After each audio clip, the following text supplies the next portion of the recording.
السلام علیکم ګرانو اوریدونکو زه یم شمس هادي او تاسو ګورئ زما یوټیوب چینل ریل میډیا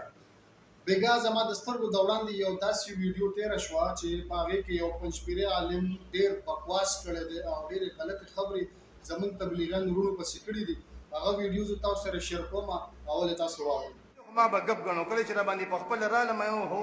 دا خو ډېر بې غیرتې دي خبرې خیل کوم چې پکې ښه خلک یا پکې لاړ شي که نه هغه هم بې غیرته شي څه دې جوړ شي بیا نو قرآن بندیانو خرابوي هم قسم په خدای چې ایمان دله خرابوي یې قرآن ته ناست یم مه کوئ د الله بندیانو کړي دا نه ثبوت شته نه څه دې فایده شته نه څه دې اجر شته نه په چا کې څه خیر ښېګړه راووته نه یو کافر مسلمان شي. نو زما وروڼو تاسو دا ویډیو واورېده او تاسو وکتل چې دا پنجپیری عالم څومره بکواسات کړي دي او څومره غلطې خبرې په تبلیغي جماعت پسې کړي دي په تبلیغي وروڼو باندې کړي دي. نو تبلیغیان خو زمونږ داسې وروڼه دي چې هغوی د امر بالمعروف و نهي عن المنکر دپاره راوتي دي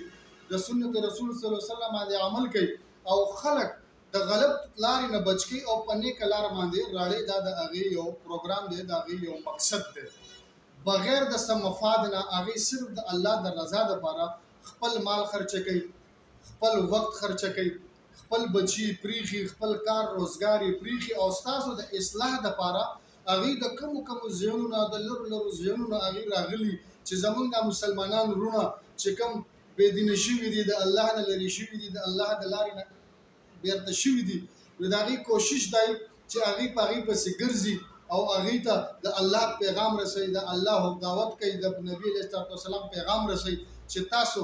د جهنم نه بچ شئ او جنت طرف ته راشئ. نو زما وروڼو دا څومره ښایسته کار دی خو افسوس دی په دې بدبخته باندې چې د په تبلیغي جماعت باندې کم الزامات ولګول او د هغې باره کې څومره بکواسات وکړل. زما تاسو وروڼو ته درخواست دی چې دا ویډیو ډېره شیر